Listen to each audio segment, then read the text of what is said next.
conflicting goals, if you like. That goes through this process from awareness to loyalty. But to your point, you might need to define your product as being maybe a level above the core product, which in this case might be loyalty to the mission, to the bigger idea. But for me as a parent not being active in church, and for my child not being so aware of church, maybe the starting point for a relationship, start to even consider, maybe this is a place that can help me. And I'm sure that in what you are offering, a wide range of things leading up to this bigger goal, I'm sure that there are many processes that we could map out or play around with and improve. Does it make sense? Yes. Yeah. The same topic. If you work with large companies, I've heard that the leading guys have problems to change their description identity. Yeah. In the church, this is a problem because every new thing sometimes is stopped by the officials because they are afraid of changing this. Yeah. The same thing. Yeah. Do you have any tip for us how to manage this? Because this is really a problem. If something new, we don't have it because somebody has the fear that something could change. Yeah. Yeah, I mean, I think that to be aware, like there are always two sides of change, right? Because you might want to preserve things that are good as well. I mean, you need to see what are like our core values that we want to preserve, but what is standing in the way to, get the values out there in a new time. So there is always these pros and cons with change, obviously, and you can also, go astray when you change, obviously. But I believe that you need to be aware about these things that we were talking about and discussing earlier. To be aware that, for everyone, that identity, titles, forms can stand in the way for change that needs to be happening. And I believe this is the story. I mean, that's the reason why when I get the opportunity to meet people like you, and when I do lectures and so, I'm trying to point out so you can be self-aware about that. Yeah, I have identities. I have privileges and things that I've been given because of my identity. And I need to be self-aware about this in order to be prepared for change. I think to be self-aware is very important. Now, when you come to a more practical level, how can you change within an organization? I've learned that how you package your message is obviously important. When you are, for example, have an idea that you want to introduce, I've learned that one way to get people to act on that idea is maybe not to communicate with them directly, but rather to communicate with others, so that person see that. If that is allowed, within the situation, sometimes it is, that could be very fruitful. For example, I wanted to meet with politicians in Sweden to talk about childhood in social media. I mean, how is it to be a child on YouTube today? What do you consume and so forth? In order to get access to the top politicians in Sweden, I figured that it was easier to go through the news rather than email them directly, because they wouldn't make me a priority if I were to send them an email and say, hey, I would like to meet with you. So instead, I helped journalists to do a case on social media, and I helped them to write about this subject. And then the subject came on the agenda, and I got access to the politicians. They actually emailed me and invited me instead. Now, that might sound like, whoa, like that, but the logic behind that, I think, is applicable in a lot of things. So, if there is something that you want to create, why not just create it within the boundaries and make something so that you start to create something? So if you want to change something, maybe you have an idea. Wouldn't it be cool if we did this? So instead of going and ask for permission, I try to make what I would like to do in a small scale, but make it instead. And then make people aware of what I'm doing. If you take refugee phones, that wasn't me going around to the telecom industry, pitching, saying, hey, we need to do something for the refugees. I started to help just a few. A little group of maybe 30 refugees the first day, maybe 60, and I paid out of my own pockets because I could afford to pay for 60 or 70 cash cards. It wasn't that much money. I could afford that, and I got help from my friends. They gave me some money, so we helped out. And then I had that picture, the image that I showed you, and all of a sudden I could go to the telecom industry and say, we are already doing this. Would you like to be a part of this? And we could scale. I believe that's a strategy that is very good to, instead of showing an idea and say we would like to do this on a large scale, instead trying to prototype it.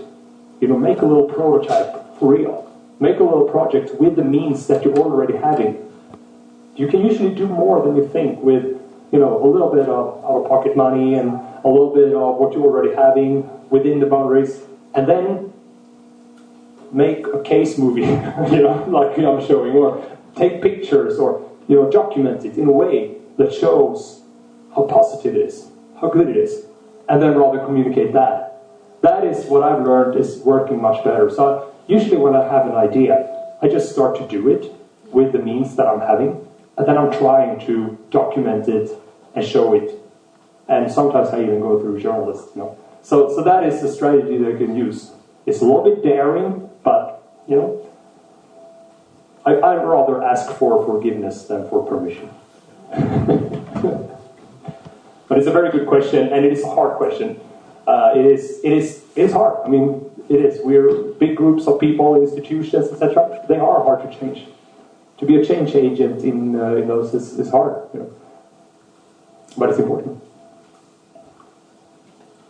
Great questions, by the way. Perhaps this is what Jesus do. Started with 12, not with the whole church. You're right. Yeah, that's a very good point. That's a very good point.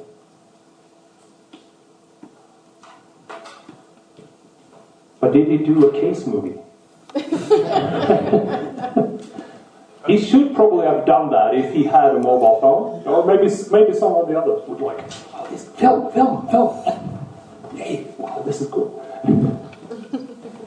I would like to ask a question regarding the advertising. Yeah. Now that we've seen sponsored posts and boosted posts and things like that for a while in social media platforms, and we've heard for many years that content is king. Yeah. What do you think? Would you say that the option to promote content as in an advertising platform, has that changed advertising for the better, or has it just provided more people the opportunity to produce more crap? Yeah, well, it's actually maybe I get the gut feeling is that it is a little bit of the latter. But what I feel is that I feel that it's extremely problematic that we are not making a big difference between what is journalism and freedom of speech and what is commercial communication, because there is this notion that a person like myself, that at least in the past worked with commercial communication, that I would be like happy about that we're blurring boundaries. But I would say that it's totally the opposite, because when you are limiting, you're framing what you can do with commercial communication, you're actually more focused on the craft. So Sweden, for example, we have been pretty. It's been pretty hard to buy media space in the past.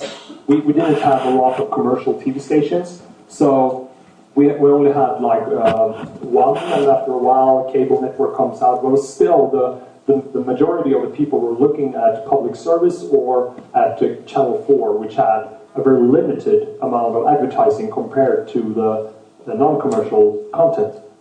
And that made the commercials better, right? Because then you really, really needed to make a good ad.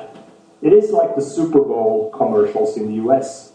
The Super Bowl commercials are really, really good because it's so expensive to buy the media space.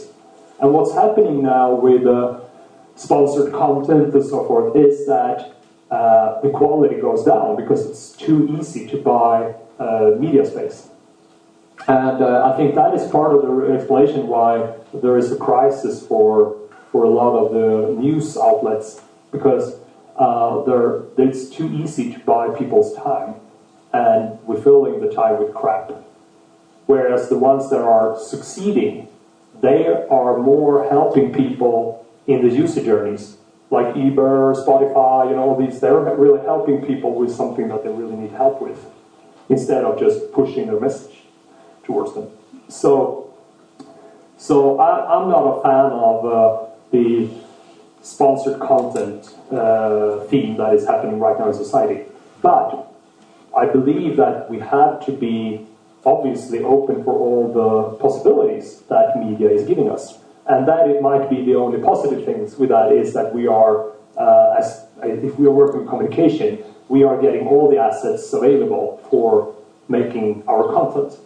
Because I think that's the problem, that we are kind of stuck a little bit in making, a print should look like this, image, text, and a commercial should be like a dramatization of something. It's like 20 seconds. Like, we're a little bit stuck. Whereas what's really successful is obviously when you do interactive experiences, or you really try to come up with new concepts. Because all media today is multifunctional. And I think that is one of the things that is a challenge for communicators like yourself and myself, is that there are so many possibilities with every media today. Back in the days, you were limiting what you could do, which also made it a framework for craft. Because you were, if you wanted to succeed with a print ad, you had a certain things you could work with. You could work with the design, with the text, with the message and so. But today, everything can be done with anything. A banner can be an app. So the problem is that we have so many possibilities, but that also makes it hard to succeed, because you can do the wrong things also with the possibilities. So no, I'm not a big fan of that, and I think that we will see a lot of problems for journalism. We already see that, and I think that will continue, sadly. And I believe that we need to, we need to support journalism from government and state side more than we do. We need to help journalism with supports of different sorts. Cool. Other thoughts? Okay. Okay. We take a thank you so far.